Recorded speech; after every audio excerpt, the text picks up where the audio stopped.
Bonjour mes amis collectionneurs. Regardez, j'ai enfin les clés de mon nouveau magasin. Allez, venez avec moi, je vous fais découvrir.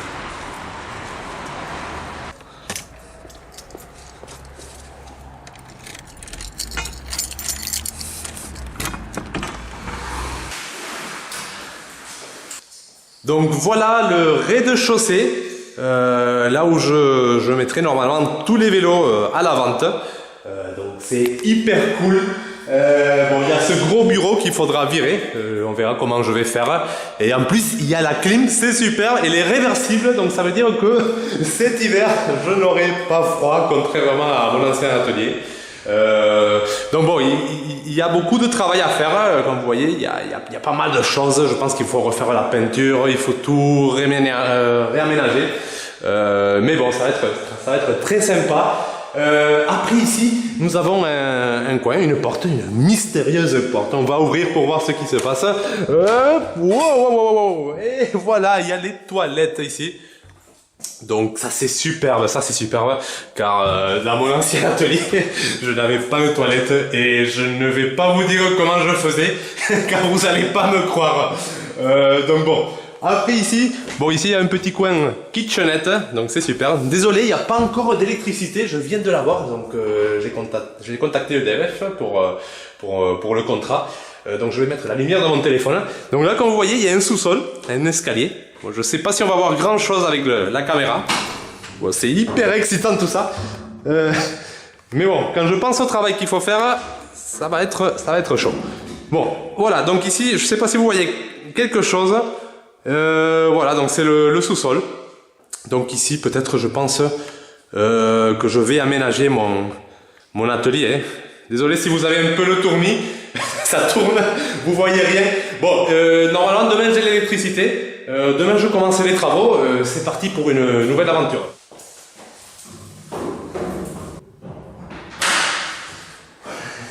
Je suis comme un enfant avec son nouveau jouet.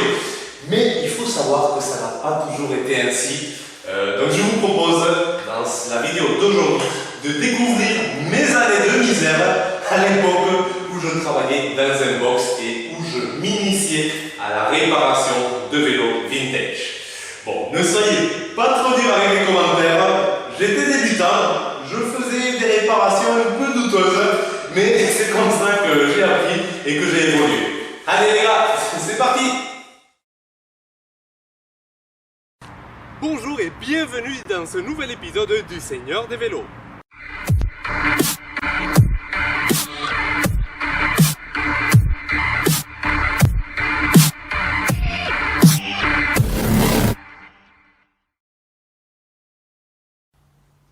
Bonjour, le vélo sur lequel je vais travailler aujourd'hui n'est pas devenu célèbre grâce à un coureur ni grâce à ses performances. Le vélo sur lequel je vais travailler aujourd'hui est devenu célèbre grâce à son élégance. Il s'agit de la sublime élégance à l'anglaise de la marque Grafton. Notre vélo étant le modèle Carrera de 1986, un petit bijou sur deux roues.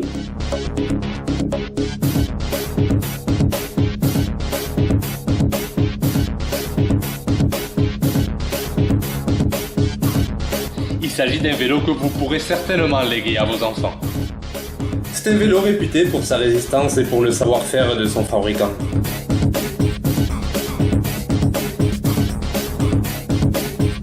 J'ai vraiment eu beaucoup de chance à avoir ce modèle. Maintenant, voyons ce qu'il a dans le ventre. Vraiment, comme de la soie. Parfait, fonctionnement incroyable. Il y a juste le frein arrière à resserrer un peu, mais sinon, rien à dire. Tout de ce vélo me plaît. Il y a juste un petit réglage à faire au niveau du frein arrière, mais rien de méchant. Le passage de vitesse est très fluide, impressionnant. La peinture est très bien conservée pour son âge, c'est l'une des qualités de la marque. Mais elle présente quelques éclats de peinture, que je ne vais pas chercher à corriger, car il s'agit de couleurs très particulières, difficiles à trouver. Je pense que je ferai plus de mal que de bien. Dans certains cas, les défauts apportent du charme au vélo et sont la preuve de son ancienneté. Je me concentre donc sur le problème du frein arrière. J'ai compris, et c'était plus simple de ce que je croyais. Le problème vient de ce petit levier. Les leviers sur les étriers de frein servent à libérer la roue plus facilement. Ici la personne a tendu le câble au maximum avec le levier en position haute. Il suffit juste de détendre le câble de frein jusqu'à ce que la roue tourne bien avec le levier baissé. Je profite pour couper tous ces embouts de câbles qui dépassent. Regardez-moi ça, la fourche et le cadre sont faits avec le célèbre acier Reynolds 531.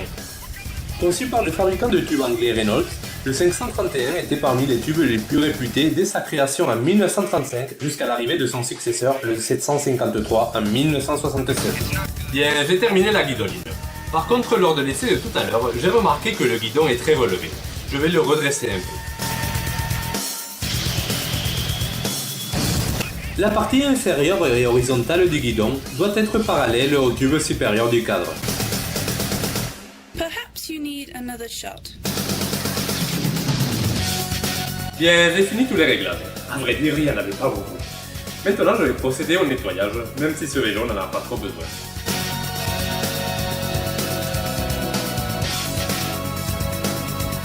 Cette fourche chromée est magnifique. Il faut qu'elle brille à fond.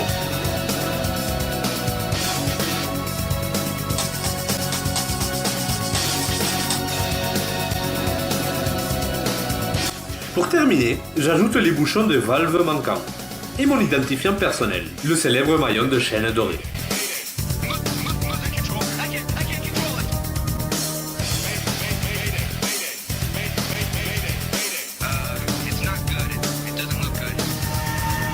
Bon, une fois de plus, un vélo récupéré de l'histoire et un nouveau propriétaire qui trouvera son bonheur.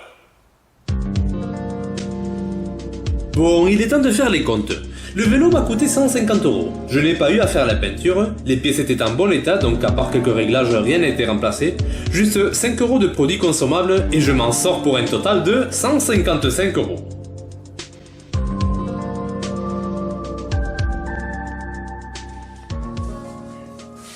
Après une longue réflexion, j'ai finalement décidé de ne pas vendre le vélo et de l'ajouter à ma collection personnelle. Il s'agit d'un modèle particulier et en plus j'ai reçu un kit de dérailleur Campagnolo Super Record de 1980 qui iront parfait une fois ils seront installés. Bon, on est arrivé à la fin de l'émission, mais ne soyez pas tristes car on se retrouve bientôt dans un prochain épisode du Seigneur des vélos. Bon, est-ce que vous avez aimé la vidéo? Bon, finalement, je n'ai pas installé le kit de dérailleur Campagnolo Super Record car le carton Carrera était à l'origine équipé en Shimano Golden Arrow. Donc un groupe très sympa, difficile à trouver en plus, plus difficile à trouver que du Campagnolo Record. Donc voilà, avec le temps, ce vélo je l'ai gardé un moment. Donc je l'ai équipé au complet avec le groupe Golden Arrow Shimano. Donc petit à petit j'ai trouvé les pièces et j'ai fini complètement de l'assembler. Mais bon, ma collection a évolué et bon, le vélo je l'ai vendu, voilà. Donc ça m'a permis d'acheter d'autres et de continuer à faire évoluer ma collection. Bon les gars, ben, j'espère que vous avez aimé et bon, on se retrouvera bientôt dans un prochain épisode. Allez, ciao!